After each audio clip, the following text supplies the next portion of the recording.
Hi, everybody, and welcome to today's webinar. My name is Nigel Birtwistle. I am Vice President of Client Services at Bright Horizons, and on behalf of our entire team, I'd like to welcome everybody to our webinar, which today will focus on today's workforce, what they need, and why it matters. For those of you perhaps joining us for the first time or perhaps not familiar with Bright Horizons, we are a leading global provider of employer-sponsored dependent care services, services that include childcare, backup care, elder care, educational advising, tuition assistance services, and work-life consulting. We operate programs in the U.S., the U.K., Ireland, Netherlands, India, and Canada, and partner with over 850 employers to help support positive employee engagement and promote productivity, retention, and well-being.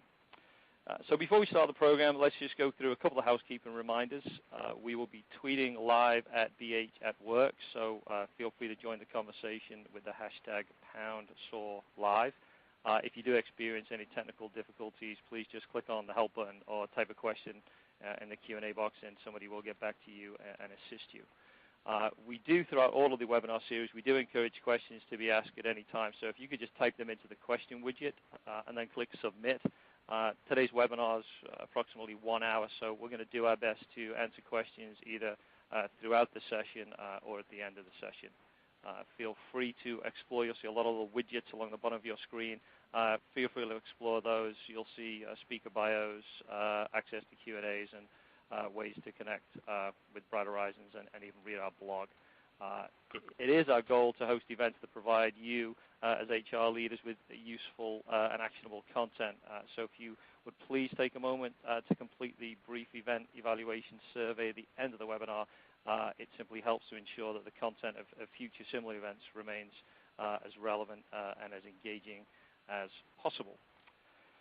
So back to today's event. So we're going to explore the work, life, and education challenges facing today's employees. We'll look at how employers can define what kinds of support their workforce needs to help them to be their best at work, and how and why employers can help provide those supports. So we're going to hear from Andrea Wicks-Bowles of Horizons Workforce Consulting. She's a leading expert on what's facing today's workforces and how employers across all industries and across the globe are supporting their employees while building stronger bottom lines. We're also going to hear from Mathews, who is the WorkLife Director at WellStar Health System, whose HR organization has successfully defined their 13,000 employees' needs and implemented high ROI solutions to help WellStar be repeatedly recognized as an employer of choice. So that's it for the housekeeping and the introductions. And so without further interruption, allow me to pass the microphone over to Andrea. Thanks, Nigel. Hi, everyone. Greetings from cold and snowy northern New Jersey, but the kids are in school, so it's all good. At Horizons Workforce Consulting, we work with clients to really help organizations figure out the best way to support their employees. And our goal is to identify what really matters to employees and to figure out what would truly benefit the organization and why. Now, there are several approaches that I'd like to share, and I'd like to begin with the life stages approach. Now, for those of you who were around back in the 90s, this was pretty popular because it just made sense. The life stages approach seeks to answer, what do employees need during key life stages in order to be successful at work? So starting a family or when your children are going to college. These are major milestones in our lives, and employers have begun to acknowledge, and particularly back in the 90s, that, we have a role to play in making sure that happens successfully, and there's a lot of business benefit from doing so. The second is generational lens. Now, this one's gotten very popular. When you think about millennials, boomers, Gen X, and now the latest, I just heard about Gen Z. Those folks are not even 21 years old, so we don't have to worry about it now, but they do make up 26% of the U.S. workforce population. The generational lens is valuable.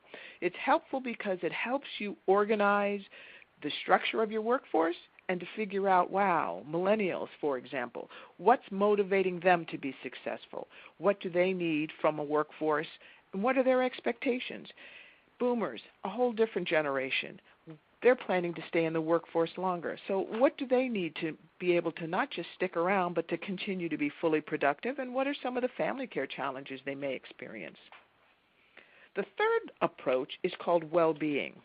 Now, this is one that we're spending quite a bit of time on at Horizons Workforce Consulting. We've been working with a number of clients.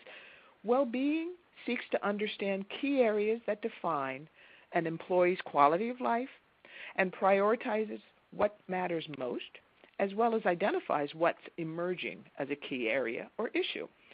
These workplace well-being studies give an employer information about employee priorities around such things as family, relationships, health, career aspirations, financial. The basic assumption is simply this: if an employee is not doing well in the important parts of their life, they are less able to reach their full potential at work, to manage life's ups and downs, to be productive, and to take on new challenges. And when you think of life's ups and downs, that's just another way of thinking about being resilient. One of our studies demonstrated 89% of employees identified with high levels of well-being reported having higher job satisfaction. And that's compared to just 20% of those with low levels of well-being. It really is an important metric, and we're going to see more and more of that over time. The last is benchmarking. Now, this approach is different than the other three. It's external, but it's very effective when you consider what peer organizations may be doing and how they're doing it and why. Karen's going to talk a little bit about this because in her efforts, she got a lot of traction at WellStar using benchmarking as an important tool. It's also useful in engaging the leadership with a little competitive spirit. All right, so let's talk about what we know about the workforce in general. Last year, Bright Horizons commissioned a study called the Modern Family Index, and it was pretty important. It was a survey, it was U.S.-based, and it was working adults. The Modern Family Index revealed important insights on working parents' experiences managing family obligations and responsibilities at work. So that was our sweet spot, taking a look at that intersection and trying to find out what's happening for today's working parents. No surprise, family first. 76% identified family as the most important part of their lives at this stage in the game. So it's not a surprise, but it's one of those data points that many of our clients are using to reinvigorate the conversation with senior leaders. If you're not able to take care of the family responsibilities, you are missing the most important part of your employees' lives. Now, in terms of the dads, we found that dads are struggling to be more involved with the family, and in some cases are choosing to not be entirely honest about the conflict between work and family. Now, they rank right up there with the moms experiencing those challenges. The study helped us really articulate or re-articulate how important it is for employers. They will not benefit when employees must hide this critical aspect of their lives. It erodes confidence and commitment, as well as has a very negative impact on overall employee well-being. And the final data point I want to share is 1 in 5 of the respondents identified the future of having elder care responsibilities as being on their radar, as being an area of worry. And, no surprise, these findings underscore what we're seeing in our own organizations, certainly. And a number of organizations are out front doing programs and services that address some of the challenges we have managing our responsibilities for our older loved ones. We have a backup care program at Bright Horizons. I'm sure many of you have heard of it.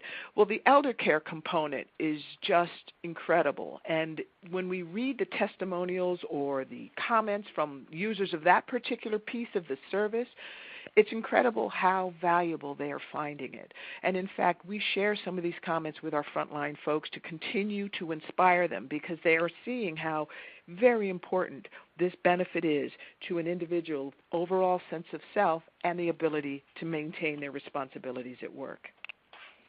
Now, there's an overarching theme that's impacting the workforce today, and I want to touch on that. It's the concept of work overload or feeling overworked. There was this interesting study, the State of Workplace Productivity Report was done last year, and in fact, it has grown since 2013 when 54% of employees identified work overload as being an issue. Now it's up to 68%. These feelings are contributing to record numbers of folks having trouble sleeping. One data, 40% of working adults are getting less than the recommended amount of sleep, and the challenge is across industries. Unfortunately, technology makes it easier for us to do more anywhere, and as a result, it's fracturing up our time and making it hard to sometimes tune out. Now, I totally understand that this is not new and this is something that many of us are experiencing, but I have to ask, is your organization exploring the culture of work overload? Are you looking for ways to work smarter and maybe not harder? That's going to be an important theme that needs to be on the table for any successful organization. So what do employees need to be successful? Employees must be able to take care of family responsibilities, full stop.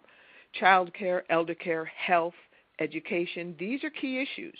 And without a basic framework of support, how can an employee sustain high levels of engagement and productivity? The data, no matter how you cut it, it's a key part of our lives, and it's something that an employer has to take notice. It's important that you all are on the call today because it's hopefully we're giving you some ideas of thinking about this in a new, fresh way so that you can re-engage the conversation. Flexibility is another classic. Each time a national survey is conducted asking today's employees what they need to be successful, flexibility ranks right up there towards the top. People want control over how they're getting their work done, and it's not just a matter of telecommuting or working from home or starting and stopping whenever you want. It's about work groups and teams together figuring out how do we need to work together to get this job done in the best way possible. And I'd have to ask you not to overlook managers. Managers and supervisors, this has been going to be a theme for me in 2015. I really believe that this group truly are the unsung heroes. They're critical in the importance of the workplace today. 54% of employees cite these relationships as very important to job satisfaction, and it ranks as a top contributor to employee engagement conditions. So what are you doing to help managers be more successful? Are you asking different questions when you're assessing the needs of your workforce? When you think about managers, what may be different and how might you need to address it differently? Now, we've done some focus groups, manager-only focus groups, and they have been empowering experience for managers to have time to think about and discuss the challenges of work and family from their own perspective. It's an area that you might consider, making time for next year because it really can help at least starting the conversation. What we learned is that they're stressed out about finding time to get it all done. They're feeling that they have little time to support individual employees with personal growth opportunities, and they know it's really important. Every time we talk about career aspirations, particularly for millennials, growth opportunities to understand how you're contributing, these things rise to the top, and managers know that they play an important part of that, but they're feeling they don't have time to do so. They also have little time to take for their own families. So who are your managers? And how well does your organization continue to support them? Hey, Andrea, this is Nigel. I was going to ask you on that last slide. Yeah. What areas of need does Horizons Workforce Consulting see as emerging in 2015? Let's see. Well, there's the classic recruitment and retention continues to be the hot buzz, but I have to say I was reading the Conference Board report on CEO challenges for 2015, and for the U.S. and in China and a few other countries, the human capital is the number one. And within that, I have to say this concept of overworked and feeling overwhelmed. Organizations have got to look for ways to simplify the workplace and come up with ways to make it easier for employees to do their work and not have these feelings of being overworked and overwhelmed. And the second is workforce planning. I think HRs are going to play a much more active role figuring out and identifying future workforce needs, identifying potential skill gaps, and considering the needs of the over 55 workers in the workplace. Those are the areas I think are probably going to need to be or will be an emerging issue in 2015. Great. Thank you. Yeah, sure. All right, so I'm almost done here. I leave you with this simple question. What are your organization's areas of needs? Now, Karen's going to share some really good insight from her WellStar experience. But keep in mind, fine-tuning what to prioritize and ensuring that it hits the mark, that's the tricky part. Those are the nuances that can really make the difference. Thank you. So before we go over to Karen, thanks, Andrea. That's super useful as always. Just to remind people who are listening in today, if you can continue to send your questions, and we'll try and answer those questions either throughout the presentation or we'll answer them at the end. So over to you, Karen. Thank you so much. And Andrea, what a wonderful overview of what organizations are facing today. And I find often it's interesting that organizations typically take one of two approaches to this information. One, they shelve it and say, wish we had time to deal with it, but really we have to be about business. Or the other organization says, this is about the critical aspect of whether we can succeed as a business and choose to tackle it. So I want to share a little bit today about WellStar and who we are and how we began to focus on the people issue within our own organization. We're a 5-hospital tertiary care health system located in Atlanta. We cover about 5 counties and serve about 1.4 million residents in the area. We have over 13,000 team members, one of the largest employed physician groups in the region. And we have health parks, nursing home. We just have a wide range of services that we bring to the 5 counties that we serve. When we began to look at how we wanted to be recognized as an organization, we focused on deciding to go after the employer of choice strategy. And this was considered a key business strategy for us because we felt like every person matters, and our people strategy was considered business critical to our success. We not only wanted to attract and retain top talent, which Andrea has obviously recognized as one of the big hot buttons for all CEOs, but we wanted them to become personally aligned with passion and pride about our organization and what we're seeking to accomplish in our community. So culture was critical to our ability to be successful. And we knew that if we were going to really focus on our people strategy, then we needed to understand who our people are. So we began to look at who makes up our organization. And as a healthcare organization, this is not uncommon, but we looked at our demographics, and what we realized was that 32% of our workforce is 50 years of age or older, and over 82% are female. This was really important for us to understand, as well as our median age is about 44. And we said, okay, who are these people and what kind of life issues are they beginning to deal with? We also looked at what external factors are impacting our people. And Andrea highlighted a number of these in her presentation. We looked at the challenging economy. We looked at just our local Atlanta environment. It's very fast-paced. The traffic is a bear. And the kids have very packed schedules. You know, we talk about the pressure and the stress of doing more with less for us as workers, but as families, our kids have so many schedules. They have to keep so many sporting activities that we're gone every single night, every Saturday, every Sunday. It seems there is no downtime either at work or at home. And then we have the unexpected pressures of life that come.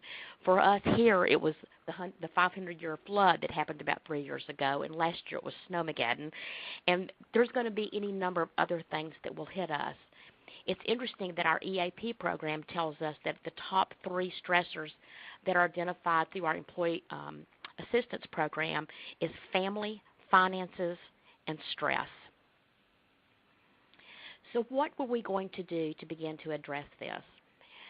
We knew that one of the most important things we could do would be to look at other organizations who are achieving success and becoming a really strong people culture. So we elected to go after applications that we could apply for to be recognized as a great place to work and receive benchmark reports back that would help us compare our organization to other great places to work. And it was very valuable for us because we were able to really look deeply and analyze our benefits, our flexible work programs, our family support programs and services, our policies. We compared ourselves ruthlessly against top organizations both inside of healthcare and outside of healthcare across the country. And we identified some strengths that we weren't even aware that we were that strong in, and we said we need to leverage those. And then we identified gaps, which were opportunities for us to improve so that we could become a culture and a place where people would want to come and stay for their careers. One of the other measures that we had to take a very strong look at was our engagement of our own workforce. So in 2007, we asked our people to give us feedback through an employee survey. And what we discovered was pretty disappointing. We were doing really well financially, but our employees were very disengaged. For every 3 employees in a room, there was 1 that was highly disengaged. That can be very, very painful. It's like swimming upstream against a very strong current. You make a little headway, but you're totally exhausted trying to get to your destination. So we knew we had work to do to improve the engagement and the satisfaction of our team members. And we knew that we needed to be able to move that ratio way up in order to get any momentum in our organization to achieve success. Otherwise, we were continually setting ourselves up for burnout and only small advances in our mission and vision. So that's kind of where I came into the picture as a work-life director. They asked me to take on the role of WorkLife, and they said this has got to be a core piece of what we do in our people strategy. And we knew we needed to look at it because when you look across organizations where WorkLife has been a business priority, they've had improved productivity, increased engagement. They have improved overall health and reduced stress levels. Signs of depression are minimized, and there's lower turnover, and you're able to recruit and retain top talent. These were all reasons that we wanted to engage in a work-life strategy. Because of this approach, we have begun to see some real differences. This is why it matters to the business, and this is why it also matters to our team members. So one of the first things we did was we began to focus on some key areas. And through our new employee orientation, we introduced all of our team members to the key areas that we're focusing on in WorkLife: family-friendly benefits, workplace flexibility, health and wellness, financial support, and community involvement. And what matters to us is seeing all these smiles. These are employees, their families, these are employee quotes that we've embedded into this information so that we can begin to really feel the pulse of our team members. Embedded in the strategy was a very strong communication plan, training, capturing stories, getting quotes, and taking photos. And we have to do it year after year after year. Since 2008, we have been aggressive about this strategy. How do we know we've been successful? Well, first, you never fully arrive, and I think it's important that you know that. The needle is always moving. But we look at utilization rates of our work-life programs. We look at repeat users of our work-life programs. We are continually assessing our employee engagement scores and looking to see the improvement there. We're monitoring turnover and vacancy rates, and we're looking at the number of applications that are coming in for positions. We now receive over 200,000 applications a year for about 4,000 jobs. So we're in a very positive place to be able to be very selective about choosing the top talent that we want. Hey, Karen, it's Nigel. Can I just interrupt and ask you a question, something you showed earlier on, sort of the priority of that list. How high up in the organization are your work-life programs endorsed? And I guess part 2 of that is, how do you keep senior managers engaged on these issues and the value that it brings to the business? Well, it's a good question, and I think one is you have to have some senior leader champions going into it. It's a very difficult conversation to have if you don't have some senior leader champions. But I think once you get into it, what we found is that if you make it relevant, to executives as much as you do to team members, I think that's one thing. But I think you have to be very intentional about showing the return on the investment, both in concrete numbers, but as well as in anecdotal stories, employee quotes, engaging them when they round to talk to team members so that they can see the difference that it's making in the whole atmosphere and environment of the workforce. And our senior leaders get out and round in our different facilities and talk to our employees, and they're hearing back from employees. Secondly, through our annual employee survey, we get over 100 pages of comments from our team members, and they are very specific about commenting about what they like about the organization. And it's very detailed, very targeted, and our executive team reads all of those comments, and they begin to get a true understanding of what is really generating enthusiasm and power among our workforce. Great. Thank you. You're welcome. I kind of think about the whole journey as an airplane. When an airplane takes off, it has to climb to that altitude where it can just coast. And sometimes you have to get through the clouds, and you have to get away from the congested airspace. And that can be a little rocky. If you've ever been on an airplane and you take off and you go through some turbulence, you look at those clouds and they look beautiful, but when you're going through them, it's pretty turbulent. And it's kind of like that as an organization. When you decide to go down the path of a people strategy, not everybody's going to understand initially, but you have to be like that plane and just pour through the turbulence. And then when you get to that altitude where you can just level off and coast, then you're up there where you can really you can accelerate, you can get to your destination quicker, and you won't have as many challenges. You may have some detours you have to take occasionally. You have to make some directional adjustments. You may have to land occasionally and refuel, but I think you have to be willing to know what your destination is and take off and go for it. Some of our family-friendly benefits that we have put into place as a part of our strategy because of listening to our employees, doing the research across the country, such as what Andrea shared, and recognizing what other great employers have done that have brought them success, has caused us over the past 7 years to implement the list of benefits that you see here. 36 weeks of job-protected leave, 3 weeks of paid parental leave that applies for both moms, dads, and adoptive parents. On-site child care centers. We have $20,000 of lifetime benefit for adoption assistance, and we provide infertility assistance. We have free on-site concierge service, which is available for all of our team members, which is probably one of the single most popular things that we have.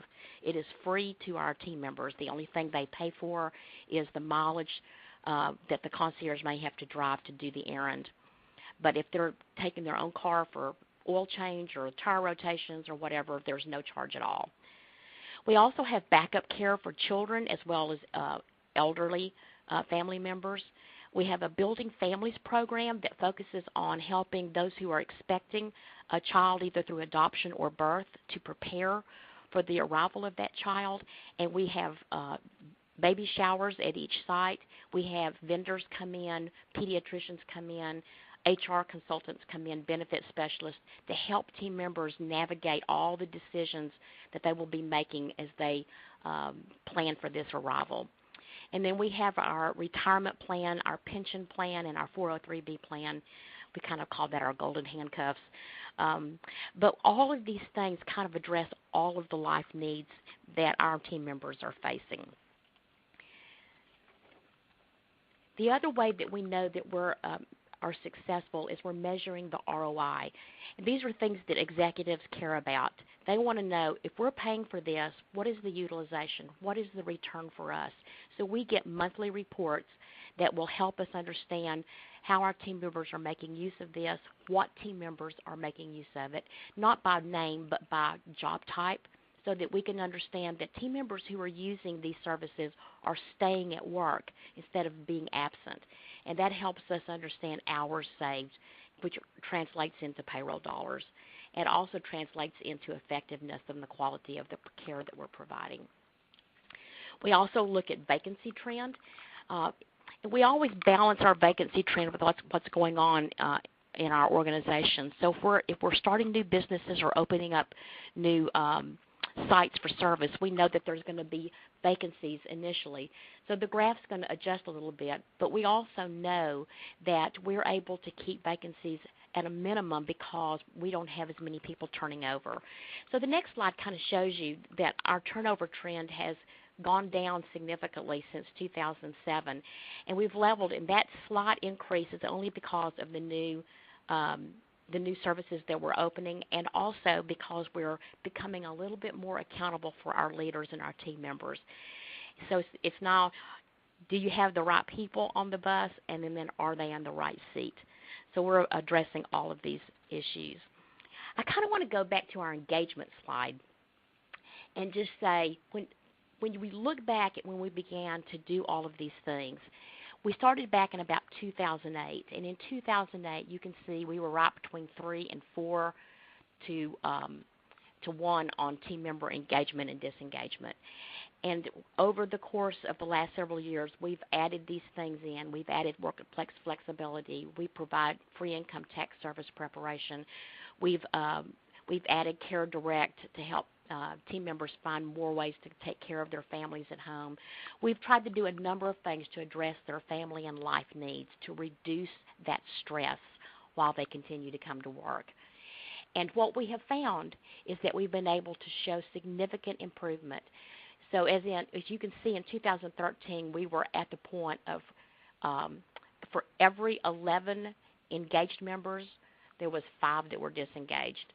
We now have teams that are highly, highly engaged, and our momentum to move forward with our organization and our mission is so much easier when you have that many team members that are motivated and involved in your organization.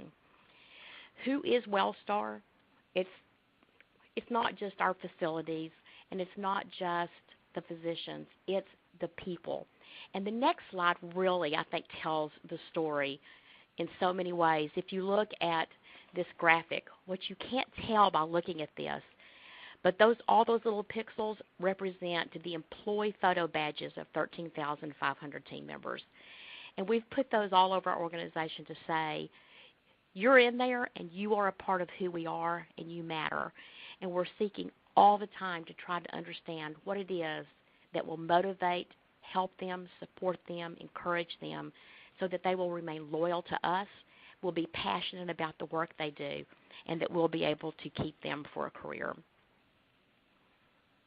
great. Thank you, Karen, and thanks again for providing a great insight into some of the challenges faced by today's workforce and how leading employers such as WellStar is continuing to strive to address the critical needs of their employees.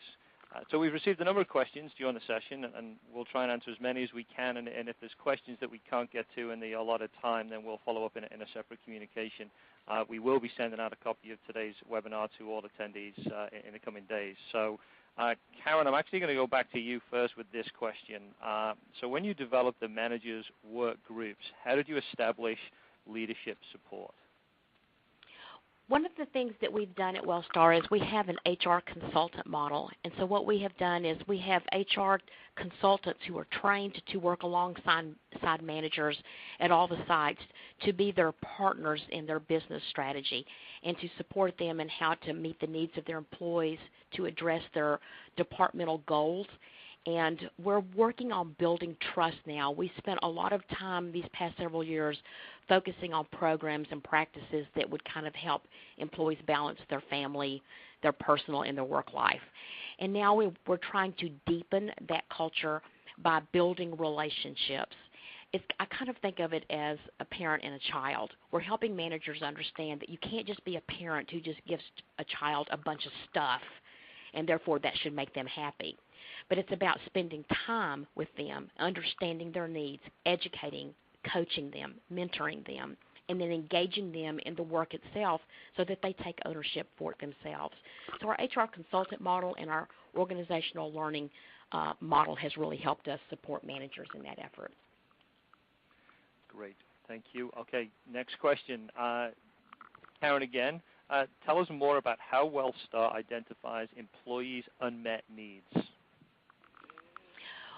Surveys have been extremely valuable for us. We survey our employees both internally and through employee surveys a lot. We'll do pulse surveys. I've done WorkLife surveys, and we get really good feedback. One of the things that we found was when we first started doing the surveys back in 2007, you first get that big dump. You haven't asked us in a while, so we're going to tell you what we think kind of responses. But then after you start listening to some of their basic core issues and you respond and you put actions into place and you say, we asked you and we heard you say this, so we're going to do this, they start to begin to believe and feel there's some credibility to the leadership. And so for every year we ask and then we implement and we do things. We have an idea program where they can submit ideas for things that they think would help the organization. The idea program is not a place to vent what they don't like. It's a place to suggest things.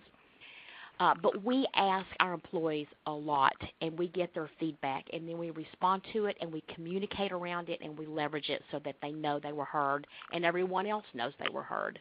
Karen, I got to tell you, it's Andrea. That is so important, and sometimes I feel like if you're not implementing a brand new, shiny something, it doesn't feel like it's worth talking about, but you miss the boat. If you ask, and you make a small tweak, or you've communicated something differently as a result of the feedback, we can't underscore enough how important that is to building momentum and credibility, that when asked, it matters and it's influencing our next steps. We're always telling our clients that, and the communication strategy of doing and talking about what you do is almost as important as actually getting the job done. So I applaud you for spending time on that, because it does take time. It's kind of a lot of work. I agree. You can't ask them enough. So Andrea, just let me ask you then, through your experience with Horizons Workforce Consulting, are there any additional methods that you've seen or you would recommend? In terms of understanding who your employees are and getting some traction within the organization, one of the most important tools we use is the leadership interviews. And sometimes the folks we're working with in an organization are not always comfortable. Well, I'm not sure I can get the CFO to talk with you, and I'm not sure we have time for the chief operating officer to sit with you. But when we're able to have conversations with the decision makers within the organization, whether face-to-face or on the phone, not only are we hearing in their own words how they describe both the business challenges or the opportunities or their concerns or their priorities, we're also using it as an opportunity to educate them on how to think about and how to move this agenda forward based on what the organization is really charged with doing.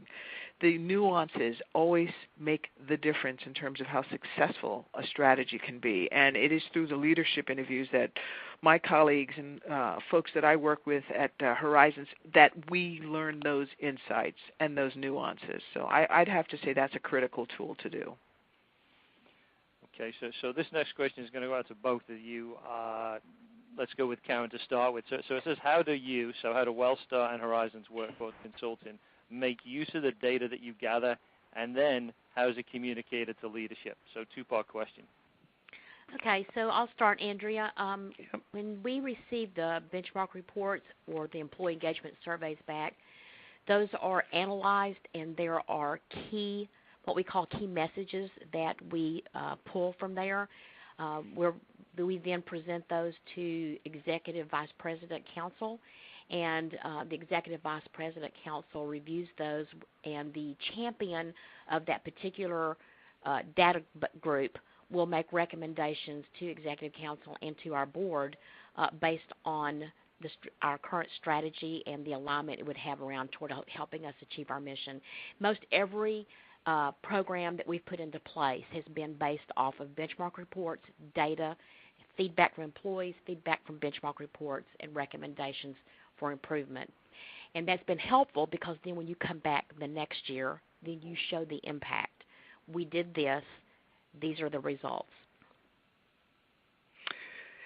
It's funny, Nigel, I agree, Karen, that makes sense. Remember, as I answer this question, I'm one step removed. As the consultant working with organizations, first of all, what we try to do, I love data, I got to be honest with you, and we have a few folks on staff that really can help me kick around what the data is suggesting, what the implications are. So first of all, we play with it quite a bit internally, and then we engage our client in understanding what it means. And we do so in a way that helps them, first of all, understand what we heard, and second of all, prioritize so what's. What do we need to worry about? The comment, Karen, you made something to the effect of when you ask employees, and you haven't asked them in a while, the first round is going to be a lot of noise, a lot of insights, but just a lot of noise. And you keep asking, and you get some of those subtleties that really you can do something with. So at any rate, the priority factor is critical. But then we help the client strategize for dissemination. And one of our favorite approaches is what we call a facilitated presentation. So if we've done a survey, have tons of data, could mean all sorts of things, and 22 pages of comments from employees. We distill it, but then we try to get a facilitated discussion. That means having the right people in the room, all the data up, and let's talk about what it says, what it means, and what the implications are. And it's in this way that in real time the decision makers can toy with it, play with it, get just-in-time answers to assumptions and questions around what the data might mean. And that seems to bring it to life as well as build buy-in on the so what's and the next steps. I agree. I totally agree. And I think it's always important to remember that when you're looking at data, it's very, very important that you not pull one set of data about one program out, because there is no single silver bullet on any of this stuff. It is the collective whole of what you're trying to accomplish to support your workforce. And if you start trying to silo it, every one of them will be extremely vulnerable. Yep. That's right. That's exactly right. And the confidentiality of the information is also equally as important, because the next time around you're going to want to go back and collect more information, and you want it to be authentic. And I would also add, Karen, a point that you made. The other piece around communicating back to employees, what we heard you and what does this mean?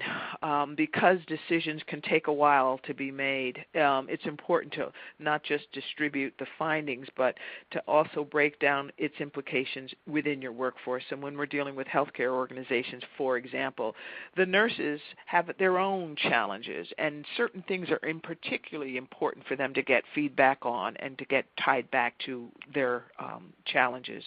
So it can be somewhat complex, but we underscore at the beginning of an engagement, not just asking the question, but communicating it is just as important. Right. Great. Thank you both. So we're still receiving questions, and we still do have a few minutes to answer the questions. Right now we're also going to launch the event survey. So if people on the webinar wouldn't mind just sharing your thoughts on today's event, it's super helpful in reflecting back on today's event and helping us plan for future events. So that'll launch imminently. So Karen, this next question is going to go back to you. It says, these efforts and these employee support programs have helped WellStar gain multiple recognitions as an employer of choice. Why is employer of choice status, like the Working Mother list, so important to WellStar? The reason that it's important to us is because we feel like it is key. It is a key ability for us to leverage ourselves as a destination employer. And when you're trying to attract and retain the top talent, you have to be able to offer a culture where you would want not only to bring yourself professionally, but you want to bring your family. And so we have found that when we are able to demonstrate repeatedly year after year on multiple levels in multiple arenas that we're being recognized as such, the credibility for the what I would call the reality of that culture, it comes across. And then I think the real credibility is brought home in what our own employees are saying about the organization. Yep. And I think, do you have employees out there all the time who are going to be naysayers? Of course you will, because it's like living in a small city. But the reality is that overall, if you're doing the right things by your team and You're coaching them, you're developing them, you're trusting them to take ownership of the business, and then you're equipping them to manage professional and personally.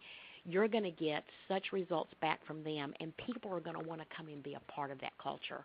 Yep. That is core business strategy for us. That is key for our Executive Vice President of Human Resources. He fights for it. He so believes in it. I'm hearing that with a number of other clients as well. It's funny, Nigel, because the employer of choice status, I got a little tired of it, I'd say about 5 years ago. I just thought it was a little overblown. But I really feel differently. I think millennials in particular use it to shortlist who they may or may not choose to work for. I also think the evolution of these best of lists, for example, the legal industry has their own working mother best of for law firms. It's very powerful because it gives that industry a chance to reflect on what they're doing or not, or what their peer organizations are doing, and it builds momentum, as you just described, Karen, within the leadership. And the third piece around the business case for employer of choice, and this is for large and small organizations. The process is confidential, first of all. And second of all, it's an incredible reflection process. You go through a bunch of hoops and you reflect on what you're doing. You're checking your utilization. You're seeing, do we offer this, that, and the other? And as you go through the internal process for applying, you learn a lot about how you're responding to the employee needs. And it can serve as a blueprint for what else needs to be done, regardless of whether you get on the list or not. And remember, because it's confidential, they won't know you didn't make the list for the most. Except for, I guess, Fortune's a little more open in that regard. Which I will say, well, not necessarily, but I will say the first year that we applied, we didn't make any list the first year. The process is so incredibly valuable. But, I mean, you have to want to know the truth. Yeah, right. And then you have to want to deal with the truth. And some organizations think they want to know the truth, but then when they get the information back, they either say that's not really us. We're unique, or we're special, or there's something different about us, so it doesn't apply, and they put it on the shelf because they don't want to deal with it. And it may be they don't have the money to deal with it, or they don't think they have the support to deal with it, but for whatever reason, they choose to not deal with it. Well, I also think, though, Karen, when you start looking at HR surveys of HR practitioners, they also sometimes, frankly, don't have the bandwidth to deal with it. Right. We've got a few clients who call, and we've got someone on staff who's just fabulous doing best of list support for companies. And they just outsource, help us review the findings, make sense of its implications, and really put it together a strategy for dealing with it. Because I got to deal with the day-to-day operations of my organization. So I agree with you, Karen. I think it's an incredible opportunity. It is a time-consuming activity. You got to want to know and you got to want to learn, but there are ways of doing it if you don't have the bandwidth, perhaps working, you can work with us to figure that out. Right. But it's one way to get a good snapshot on how you're stacking up against your peer organizations. It really is. And I will tell you, one of the first things that we learned out of the gate when we began the process is we learned that we had all of these fabulous things that we were making available to patients, and we were skipping over our employees. Yep. And we went back and went, whoa, we not only need to make some of this available to our employees at a lower cost or no cost, but we need to educate them about this. Most of our team members only really knew about their small area where they worked. So internal communications became a major priority for us. Yeah, I credit Working Mother, frankly, years ago. They really started the ball rolling 25 years ago, I suppose it's been. But more recently, in the past decade, their application process, it became even more of a challenge. But it was good because it asked you not just do you provide, but who has access to it. And it's not until you really go to that level that you realize, wow, we got lots of great services, lots of great resources, but our lower wage workers aren't utilizing or can't afford it. And it points to some potential gaps that you can address. Absolutely. Now, if you really do believe in providing these supports makes a difference to the business bottom line, I would argue it's good to know that, wow, we're missing this important piece of the business. Right. Okay, so I think maybe one more question. We'll see if we've got time for two. But Karen, this is again directed at you based on the industry you're in. Have you been able to tie your strategy to positive patient outcomes? Oh, great question. You know, we are in the process of working with our nursing leadership and our patient experience team to begin to draw analogies or cross connectors between what we're doing in employee engagement and building of trust and the patient experience. And we're in the early stages of that, but we have definitely seen improvement. And what's really interesting is if you go back and you start looking at your individual work units, where you have the highest level of engagement, the highest level of trust, you tend to have the highest level of positive patient experience. That is another area where we are spending a lot of time working. I will tell you we have some very strong data indicators that show a very strong correlation between safety and quality of care measures that we've done over the past several years and the improvement in our culture. It's been amazing. Great. Thank you.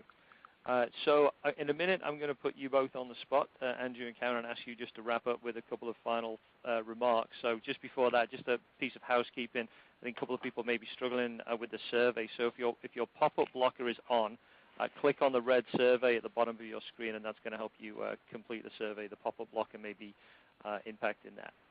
So again, let's go with Andrea. If you can sort of wrap up at a high level, sort of your thoughts in the next minute or so, and then Karen, and then just hand it back to me, and we'll wrap up. I guess I would say good for you for taking an hour out of your busy day, sitting in on this discussion, and hopefully walking away with a few things that you can actually use Monday morning. The employee needs and responding to that is critical. Our work in most industries has gotten so much more complex. We don't just need the individual to come and do it.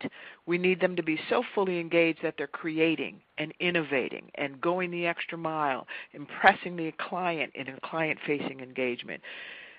That requires energy, and you don't have energy if you're having to deal with unmet needs, particularly unmet needs that have to do with family care responsibilities and life outside of work. So again, good for you. Take a look at your employee base, and if you have any questions, I think our emails or mine should be there. Please feel free to drop me a line. I am more than happy to have an offline conversation with you and understand your organization in particular. Thanks. Thank you, Andrea. It's been a pleasure to be a part of this conversation today. And I guess my closing or parting word would be start where you can and go from there. But you have to start somewhere. And there's such an opportunity to learn so much about your people, and they have so much to bring to your organization. They are who your organization is. So I would just encourage you to start somewhere and see what you can learn about your organization and what you can do next. Great. Thanks, Andrea, again, and thank you, Karen. So I'm just going to wrap up with a quick plug for our Solutions at WorkLife annual conference. It's a multi-day invitation-only event packed with networking and thought leadership activities. That's happening this year in April the 14th to the 17th in Pasadena, California. So put that on your calendars if you can. And so to be added to the list of that event and other future events. If you wish to, sign up for the Solutions at Work newsletter by visiting the link on screen. And you can also connect with us via any of the social channels you'll also see on the screen. So thank you, everybody, for attending the webinar. And again, a special thank you to Andrea and Karen. Super insight, extremely useful as always. And we'll look forward to speaking with you all again. So if you're in the snowy part of East Coast, stay warm and stay safe. Everybody, have a great day. Thanks, everybody. Bye-bye.